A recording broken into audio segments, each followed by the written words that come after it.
আমি বলতে চাইতেছি আমার কুমিল্লা জেলার মানুষ রে, কুমিল্লা জেলার মানুষ এটাও কি জানে না আমাদের কুমিল্লা জেলা লালমাই পাহাড় কাইটটা বিশ্ববিদ্যালয় করা হয়েছে।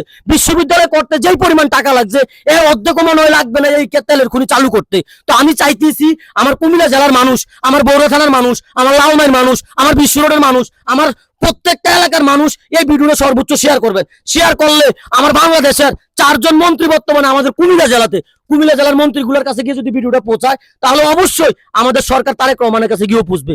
আমি চাই এই তেলের খনি চালু হোক, এটা হচ্ছে আমাদের বাংলাদেশের অমূল্য সম্পদ।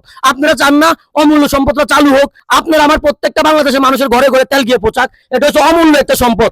আসলে লালমাই পাহাড়ে অমূল্য সম্পদটা আল্লাহ নিজে হাতে দিছে। আমরা যদি এটারে পরিচালনা করি, আমরা যদি এটারে সমাধা করিয়া, আমরা যদি এটারে চালু করতে না পারি তাহলে ব্যর্থতা কিন্তু আমাদের, বিশেষ করে ব্যর্থতা থাকবে আমাদের কুমিল্লা জেলার মানুষের। আমরা 66 জেলার মানুষকে অনুরোধ করব এই ভিডিও শেয়ার করিয়া পৌঁছাইয়া দিবেন আমাদের প্রধানমন্ত্রীর কাছে, যে প্রধানমন্ত্রী চাইলে এই তেলের খনি চালু করতে পারবে। চাষে ভাই আপনি কোনটা বলেন, পারবে না এটা চালু করতে? আমি শুধু দেশবাসীকে এতটুকু বলতে চাই, আজকে এটা কুমিল্লা জেলা বলে যে এটা কুমিল্লা মানুষের অধীনস্থ এমন নয়। আজকে যদি এটা সচল করা হয় তাহলে সমস্ত বাংলাদেশের মানুষ এই সুবিধাটা ভোগ করতে পারবে। কারণ এই তেলটা শুধু আমাদের কুমিল্লা জেলার মানুষের জন্য এখান থেকে প্রক্রিয়াজাত করা হবে না, এখান থেকে উঠানো হবে না, এখান থেকে তেল উত্তোলন করে সমস্ত বাংলাদেশের মানুষকে সুবিধা দেওয়া হবে। এক্ষেত্রে এসে এটা সমস্ত বাংলাদেশের মানুষের দায়িত্ব যে আপনারা এই ভিডিওটা প্রচার করে দেওয়া, যেন সরকারের নিকট এটা পৌঁছে যায়। আপনারা দেখেন প্রতি বছর লক্ষ লক্ষ ব্যারেল তেল আমরা বাইরের দেশ থেকে আমদানি করতে হচ্ছে, আমাদের দেশের মুদ্রা চলে যাচ্ছে বহির্বিশ্বে।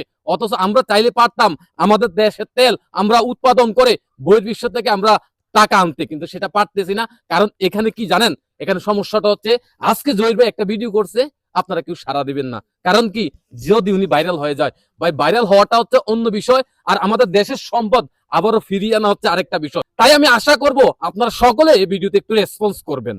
তো ঠিক আছে, সবাই তেলের খনিটা দেখুন। আসলে তেলের খনিটার মাঝে আমি তেলের খনিটার কথা কি বলবো, তেলের খনি চতুর্দিক দিয়া তার কাটার বেড়া দিয়ে রাখছে। তেলের খনি যেই জায়গাতে আছে এই জায়গাতে লিবিজের লতা ময়লা সয়লা সবকিছু বেড়াই তেড়াই পড়ে রয়েছে। তো তেলের খনি এখানে অমূল্য সম্পদ এভাবে কেন পড়ে থাকবো?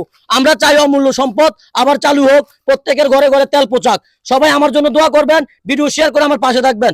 ভালো থাকবেন সবাই, আল্লাহ হাফেজ।